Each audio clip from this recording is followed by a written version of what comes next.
So Deepak, here we are in my house. You came 31 years ago. I did not know you. I had just been diagnosed with cancer of the base of the tongue. And a friend of mine, Sandy Gallen, said, "Oh, you should talk to Deepak." And it turned out that you were in New Haven. At Yale. At Yale, and you came. And I saw your little car, you were driving your car, and you came on the driveway. And this was the beginning of a great friendship. You taught me how to meditate. I spent time at your place, at your center, prior to the radiation and after the radiation. And I don't particularly like to have people tell me what to do, but you have a way with words that's very magical and special, and we've been friends since. And here you are. Here we are, 31 years. And I'm still alive. Not only alive, you're thriving, right? Flourishing. So actually now we know, Dan, and you had a type of cancer that responded very well to treatment. But 31 years later, we also are recognizing that a lot of cancers are like chronic diseases. They can be very easily managed. We also know now that only maybe 2 or 3% of genetic mutations guarantee disease, including cancer.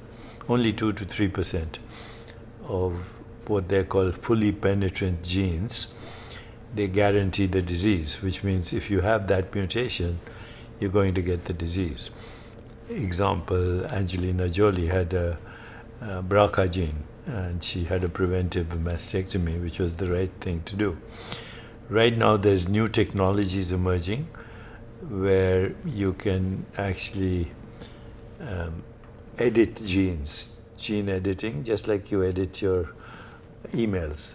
You'll be able to, metaphorically speaking, cut and paste genes the way you cut and paste emails, which means you can prevent these diseases, also get rid of them. But that's only 2 to 3%. The rest is lifestyle. It's the quality of sleep, it's managing stress, it's meditation, it's your own power. It's your own power. Because I always say the doctor have 50%, and then you have 50% well, of the now power. the doctors have 2%. Okay, well that's even better. But I mean, one thing for sure is that you cannot underestimate your own power, as far as everything is concerned. Correct. And but that's why, I mean,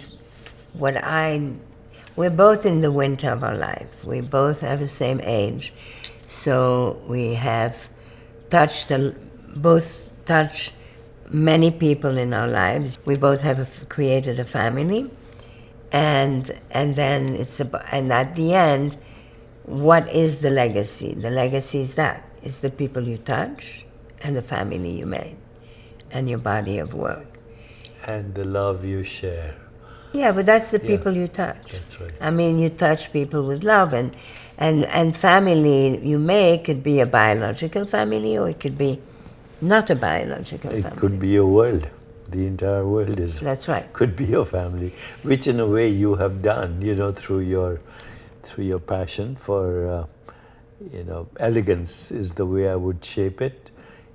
Whatever people might think. Well, it's confidence. It's confidence. In my case, I did not know what I wanted to do, but I knew that I wanted to be a woman in charge, right? That was my goal. It's confidence, it's self-esteem, which goes with elegance. Yes. Elegance, and also the simplicity. And harmony. And the simplicity of elegance. But that, what is, like I always say, what is beauty? It's the eye contact. Eye contact is very important, the smile, and the body language. And body language is your own confidence. And so I was lucky to make a little dress that gave women confidence. And so because I got my confidence, I became in charge because of a little dress. And because that little dress went to millions of women, that little dress became like a flag of freedom. And that just happens, you know. But what I discovered today is like, it's magic. I mean, you know, each one of us are like a magnet, you know, and you have to, and that's why you need space. I know now you're going to the silence retreat because you need the space, because you need the emptiness, so that, you know, you're not touched by anyone else's energy, and so your energy then becomes purer and more things come to you. That's the way I see it. So you said some very important things, and let me expand a little bit on that. So when a baby is very young, before the age of even 5, or before it has learnt language, or before it recognizes even that it has a name, you know, baby Right. Takes time to understand that the name conforms to its identity. It looks at its mother and it looks for 4 things. Okay. Attention, deep listening, affection, deep caring, appreciation, that she notices how unique you are as a baby, and then acceptance, 4 A's. So attention, deep listening, affection, appreciation, and radical acceptance of the baby just as he or she is. And the baby doesn't know language yet, so it looks at its mother and it looks at her eye movements, her facial expressions, And the body which you language. just said, And the body language. body language, gestures, also tone of voice.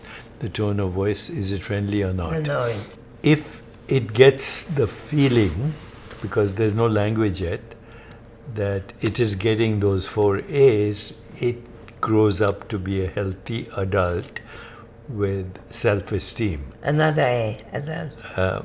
Yes, it grows up to be a healthy adult with self-esteem, elegance, all the things you talk about. And then everything else is an add-on. That's right. So this is true self-esteem. It's not self-image.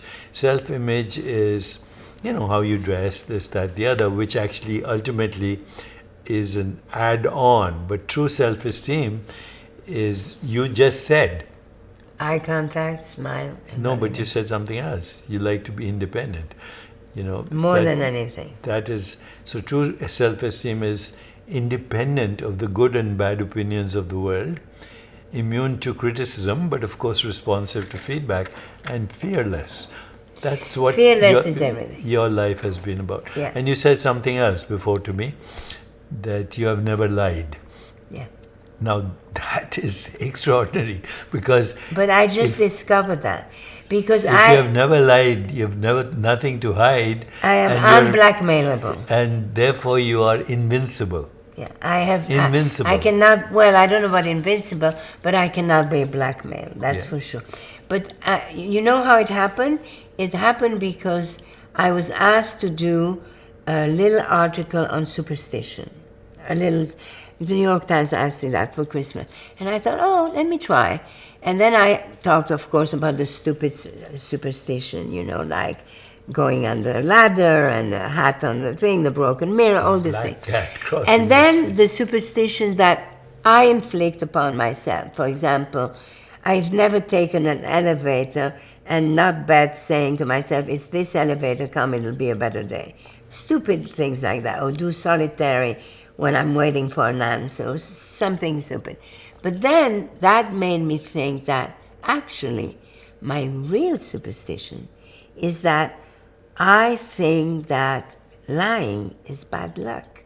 And then I thought deeper, and I said, I have never lied, and it's not because my mother told me not to, or it's not because I was caught once in a big lie no, it's deep down is because there was this thing of me that somehow if you lie, it's not good, it's bad luck.